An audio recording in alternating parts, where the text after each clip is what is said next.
welcome back to my film and TV channel, and we're going over to ITV today. ITV1, ITVX, of course you can binge watch most of their stuff on ITVX as it's appearing on ITV1 weekly, so ideal for me because you know me, I like to binge watch. We're going to look at something, a political action thriller. We're going to look at something called Red Eye. Please, if you're new to the channel, push that subscribe button, push the bell notifications, everything film and TV, TV series reviews like this, film reviews, information, vlogs, lots of different things. Great to have you on board.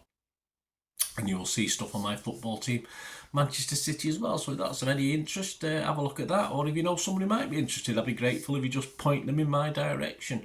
Any likes, guys, any thumbs ups for this Red Eye, or for my feeble attempts to give you some information on it. I'll give you Internet Movie Database views at the end of this as well. 6 episodes, obviously it's an hour long, but take out all the ads, you're probably talking 41 minutes per episode. So 240 minutes, so 4 hours, yeah, okay. It sort of did okay. It didn't I wouldn't honestly say it probably could have done with an episode or 2 less. I thought it filled the time pretty well. This is now showing weekly on ITV from the 21st of April. And as I said, all episodes are currently on ITVX. Directed by Kieran Hawkes, written by Jingan Young and creator Peter A. Dowling.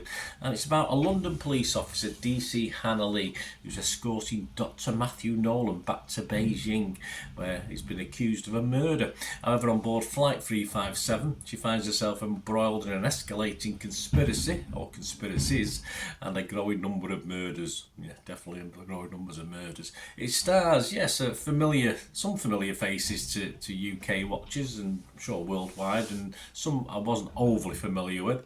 Richard Armitage, Jing Lu-sik, Leslie Sharp, Gemma Moore, Oliver Maltman, Dan Lee, Kevin McKenzie, Cash Holland, Daphne Chung. So my thoughts, I mean, this is watchable enough, don't get me wrong, it's not absolutely blow your socks off. The twists and turns were almost telegraphed well ahead, or most of the twists and turns. There are one or two that perhaps there's that many thrown at you, sort of do miss one or two, which is okay, keeps it a bit more interesting. The cast generally is okay. As I say, I'm happy with the cast. The only problem I do have is I'm never overly convinced about Leslie Sharp. She does get this sort of gig, if you like, but I don't like her being prominent in these big dramas. Or in previous big dramas, and for this it's no different. Of course, I loved her back in the Scott and Bailey days, of course I did, but I think that was very much a limit, and it was a partnership thing as well.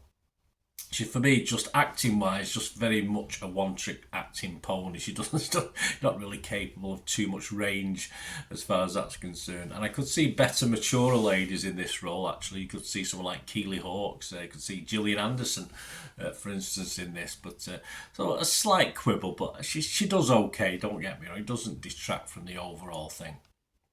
And it's a series that's 60% of which is spent on a plane, and occasionally I did wish for an odd snake or a zombie perhaps to be unleashed in the compartments. And of course there's places to hide on a big plane, isn't there? I've not been on many. I think I've been on a couple in the past when I went over to the USA, but there certainly won't be anywhere to hide on the smaller ones, would there? But yeah, it's not that bad. It's okay. It doesn't get too monotonous on the plane. It's okay. It's just throwaway entertainment for me, just nothing spectacular, just won't live long in the memory. I just thought it was passable, okay entertainment. So I would be fresh on Rotten Tomatoes, I would be positive on Metacritic, yeah. And I'm going to give this my basic watchable score of 6 out of 10. I'm not going to give it any more than that.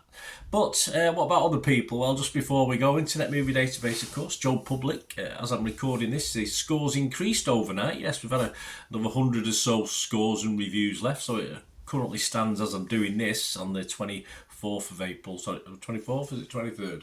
Sorry, I'm jumping today, 23rd of April 2024.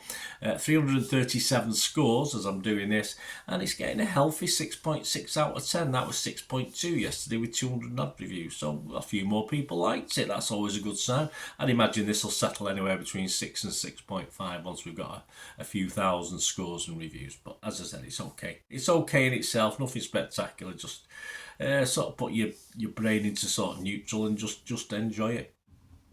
Let me know your thoughts, guys. Be great to hear them. Until we meet again, oh, that's one thing, don't I? Please stay safe, everyone. Bye for now.